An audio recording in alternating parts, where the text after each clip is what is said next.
안녕하세요. 지난 시간에는 도수 분포표를 그리는 방법에 대해서 공부를 했습니다. 자, 이 확인학습 문제를 풀이하면서 지난 시간에 배운 내용을 잘 이해하고 있는지 확인을 해보려고 하는데요. 그 이전에 여러분들이 풀이한 것을 제가 확인해 보았습니다. 잘 풀이한 학생도 있었지만 잘 안 된 학생들도 조금 있었어요. 자, 그런 학생들의 경우는 이 풀이를 보면서 자신이 한 것과 어떤 면에서 다른지를 한번 확인해 볼 수 있기를 바랍니다. 자, 저기 오른쪽에 도수 분포표를 완성해야 되는 것이 있죠? 총 두 개가 있는데요. 저는 도수 분포표에서 계급의 크기를 서로 다르게 해서 두 개를 그려보려고 합니다. 자, 그 도수 분포표를 완성하라는데 계급의 크기도 시작점도 정해주지 않고 어떻게 그리라는 거예요? 라고 질문을 하는 학생도 몇 명 있었어요. 교과서의 열린 문제 5번처럼 계급의 시작하는 점과 크기를 스스로 정해서 그려보면 됩니다. 그리고 2번 문제 같은 경우는 용어를 계급값, 도수 등의 용어를 잘 이해하고 있느냐, 이거를 제가 묻고 싶었던 거예요. 자, 그러면 이쯤에서 문제를 낸 의도에 대해서 이야기는 마무리하고 문제를 풀어보도록 하겠습니다. 자, 선생님인 저는 도수 분포표에서 계급의 크기를 30으로 정했습니다. 자, 그 이전에 이 자료에 최대값과 최소값이 얼마인지 한번 살펴볼까요? 자, 최소값 5네요. 그 다음에 최대값 179. 네, 잘 찾았죠? 자, 그러면은 이제 하나하나씩 작성을 한번 해보도록 하겠습니다.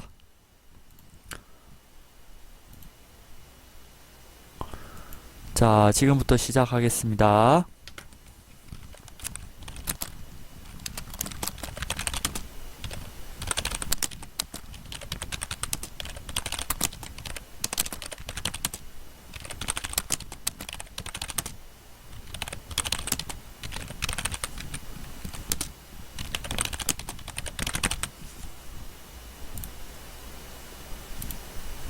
각각 4, 5, 2, 3 이렇게 나왔네요.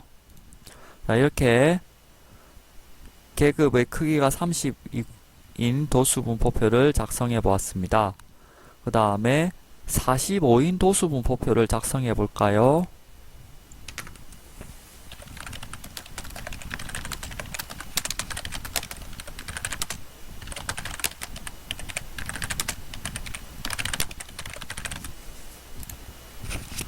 네, 지금 EL에서도 마찬가지로 각각의 도수를 찾아보도록 하겠습니다. 6, 7, 4, 3입니다. 자, 잘 찾았죠? 자, 그러면 이 각각의 도수 분포표에 대해서 지금 살펴보도록 할게요. 자, 도수가 4명인 계급을 구하세요 라고 했어요. 자, 첫 번째 도수 분포표에서는 계급의 도수가 4인 게 이렇게 두 개가 있네요. 자, 계급을 구하라고 했잖아요. 계급은 이거죠. 0 이상 30 미만, 30 이상 60 미만. 자, 아래에서 도수가 4인 계급을 찾아볼 건 4명인 계급은 90 이상 135 미만. 네, 이런 식으로 찾으면 됩니다. 인터넷 사용 시간이 80분인 학생이 속하는 계급. 여기가 있죠. 첫 번째는 60 이상 90 미만이 되는 것이고, 두 번째는 45 이상 90 미만이 되는 것입니다. 자, 근데 여기서 계급을 정할 때 혹시 선생님 자료가 겹치는 거 아니에요? 라고 얘기를 하는 친구도 있을 수 있을 것 같아요. 네, 좋은 질문인데요. 자, 미만, 죄송합니다. 미만이면은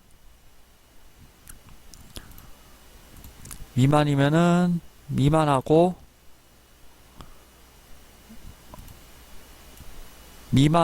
이상이 있죠. 자, 미만은 그 수를 포함하지 않죠.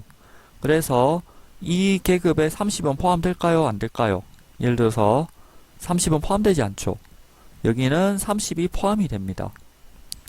참고를 해주세요.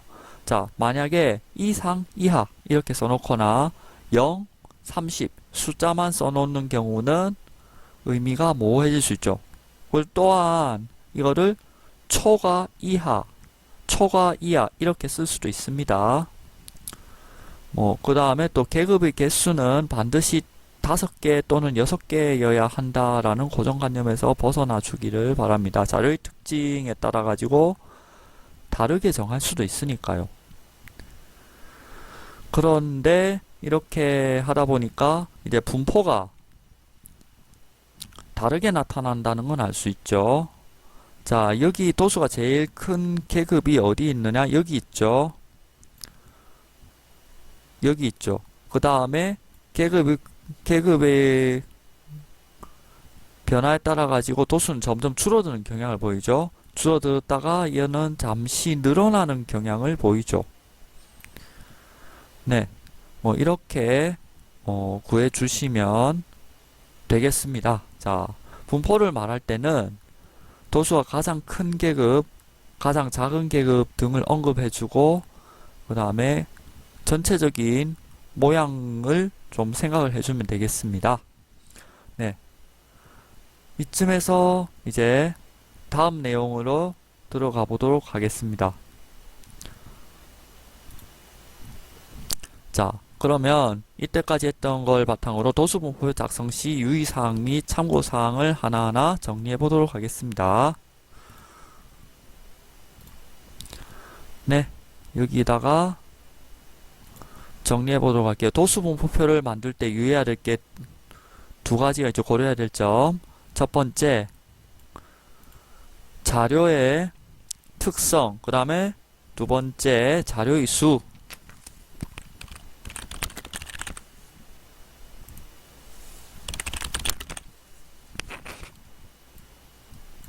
네, 자료의 특성과 자료의 수에 따라서 계급의 개수를 적절하게 정할 수 있도록 해야 합니다. 그 다음에 계급의 크기는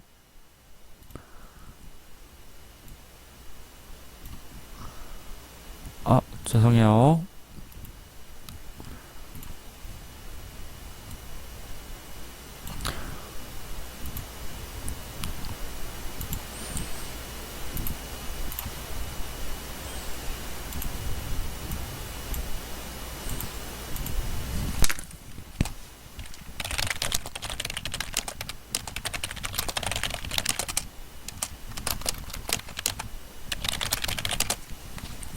자, 계급의 개수분의 자료의 최대 최소의 차를 계산해주면 되겠죠.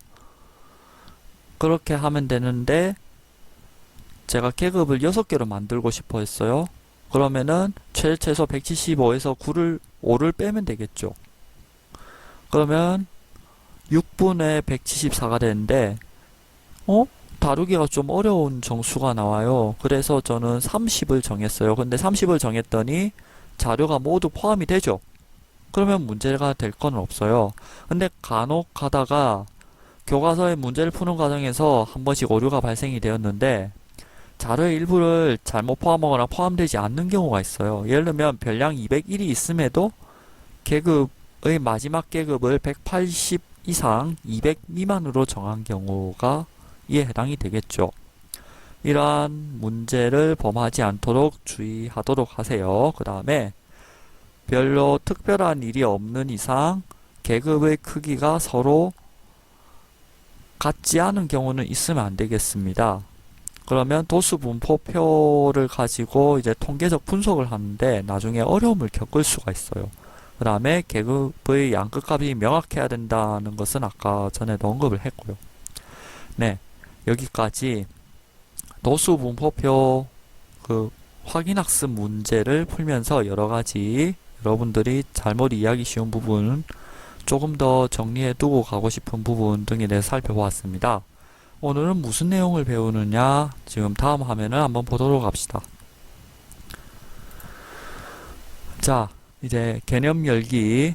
자, 다음은 어느 날 정오에 도로변 지역 30곳의 환경 소음도를 조사하여 나타낸 도수 분포표를 그래프로 그리는 과정입니다. 자, 위의 그래프에서 가로축과 세로축이 무엇을 나타내는지는 지금 잘 이해가 되나요? 자, 가로축에서 이야기하고 있는 것, 세로축에서 이야기하고 있는 것을 각각 볼까요? 여기 45dB, 50dB, 55dB 쭉 나타나있죠. 여기 데시벨은 소음도를 나타내죠. 가로축은 소음도. 그 다음에 둘, 넷, 여섯, 여덟, 10개 지역의 개수를 나타내죠. 세로축은. 네. 그러면 이제 위의 도수 분포표에서 계급의 크기를 가로로 하고, 자, 얘 하나가 모두 계급이 되죠. 그러면 이 도수 분포표의 계급은 총 몇 개예요? 5개. 그죠? 자, 그 다음에 도수면 얘를 얘기하는 거죠. 자, 도수를 세로로 하는 직사각형을 그려 그래프를 완성해 보자고 했습니다. 자, 그러면 우리 차근차근 완성해 볼까요?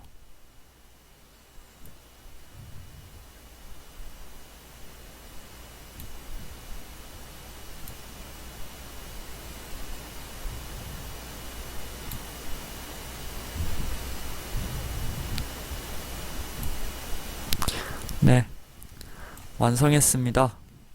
자, 이와 같이 가로축에는 계급의 양끝값 45, 50, 55, 60, 65, 70이 표시가 되어 있죠.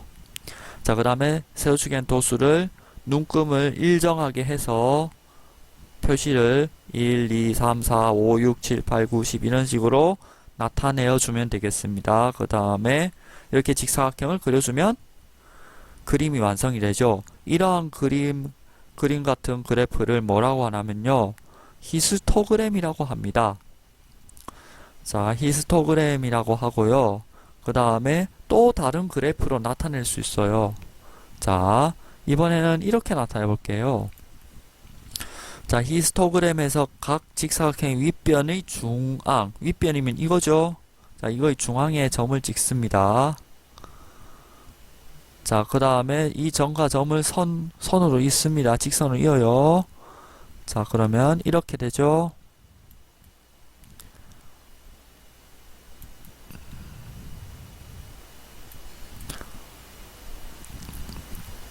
네, 이렇게 그렸습니다.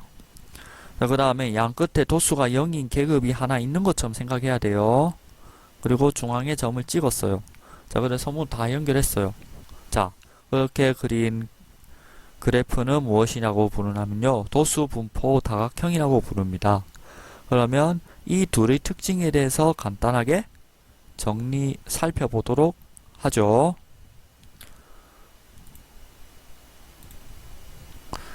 네, 그러면 지금 우리가 알아보고자 하는 게 뭐냐면요, 첫 번째는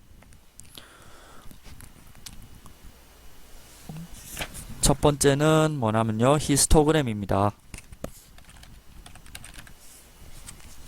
자,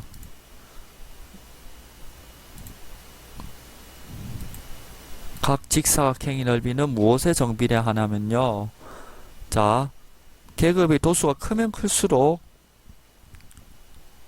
이 넓이도 커지죠. 그죠? 그러면 각 계급의 도수가 됩니다. 자, 직사각형 넓이의 합은 무엇과 같을까요? 자, 얘를 다 계산해 보면은, 자, 각 계급의 크기의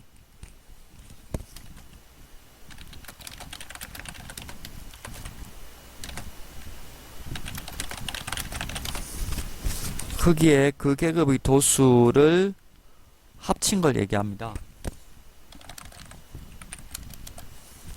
그 다음에 이제 계급의 이걸 정리하면은 계급의 크기하고 총 도수의 곱이 되겠죠.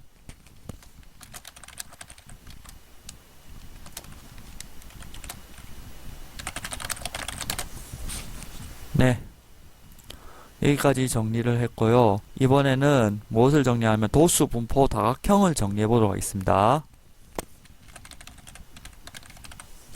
자, 자료의 분포 상태를 연속적으로 관찰이 가능하고 도수, 분포, 다각형과 가로축으로 둘러싸인 부분의 넓이는 어떻게 될까요? 자, 우리 이거 살펴볼까? 자, 여기 이 삼각형하고 얘랑 얘 살펴볼까? 지금 연두색으로 표시한 두 삼각형이 여기 붙이면 어떻게 돼요? 이 쫙 붙여볼까요? 붙이면 포개어지죠? 여기도 마찬가지 포개어지죠? 여기도 포개어지고 여기도 포개어지고 그러면 무엇과 같아져요? 네, 바로 히스토그램의 직사각형들의 넓이 합하고 결국엔 같아지게 되는 거죠.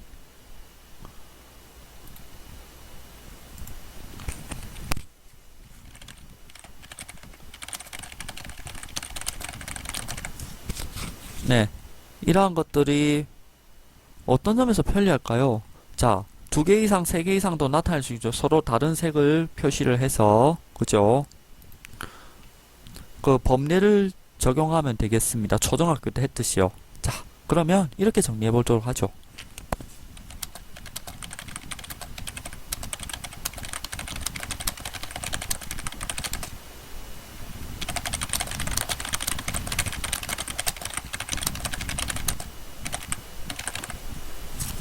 네. 2개 이상의 자료 분포 상태를 서로 비교하기 용이하다. 이렇게 정리할 수 있겠습니다. 네. 자, 그 다음에 이제 우리가 초등학교에서 배웠던 거랑 히스토그램 도수분포 다각형 각각은 꺾은 선 그래프나 막대 그래프랑 비슷한 모양을 하고 있다. 이렇게 생각하는데 다른 점이 있어요. 자, 어떤 점에서 다른지 한번 살펴보도록 합시다. 자, 이전에 조금 지우고 시작하도록 하죠.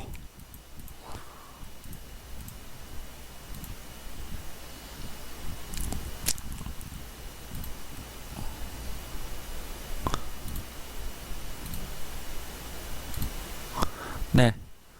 자, 이제 또 다른 내용 하나 하도록 하죠. 자, 히스토그램은 주로 어떻게 그리냐면요. 어떤 걸 다루느냐? 양적 변량을 다뤄요. 키나 몸무게 강수량. 그 다음에 가로축에 무엇을 쓰냐면 이런 히스토그램 그림 같은 경우는 계급의 양극값을 씁니다.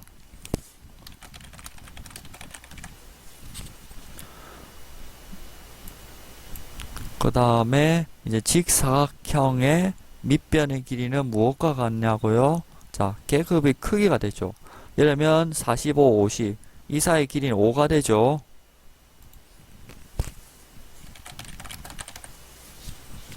자, 그 다음에 막대 그래프 같은 경우는 이런 거 초등학교 때 많이 해봤죠. 자, 초등학교 때 많이 해봤다시피 그 학급 학생들의 혈액형, 그 다음에 학기 말 수 A, B, C, D, E 같은 병어 성적 아니면 좋아하는 과일 이런 것들을 나타내는 질적 변량이 되는 거죠.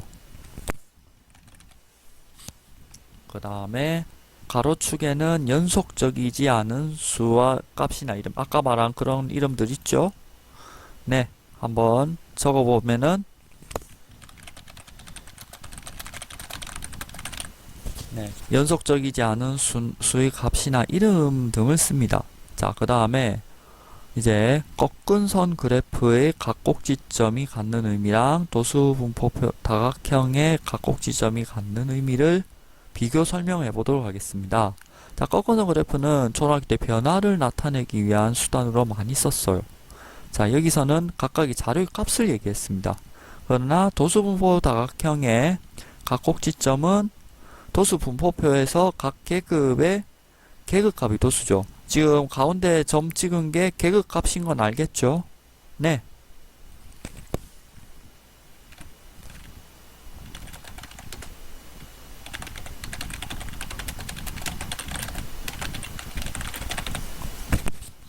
이렇게 히스토그램과 막대 그래프, 그 다음에 꺾은선 그래프와 도수분포 다각형 비교까지 오늘 공부할 내용 대략적으로 살펴보았습니다. 이상 제 설명은 여기까지 하고 교과서를 다시 한번 보고 관련된 문제 해결하면서 마무리할 수 있도록 합니다.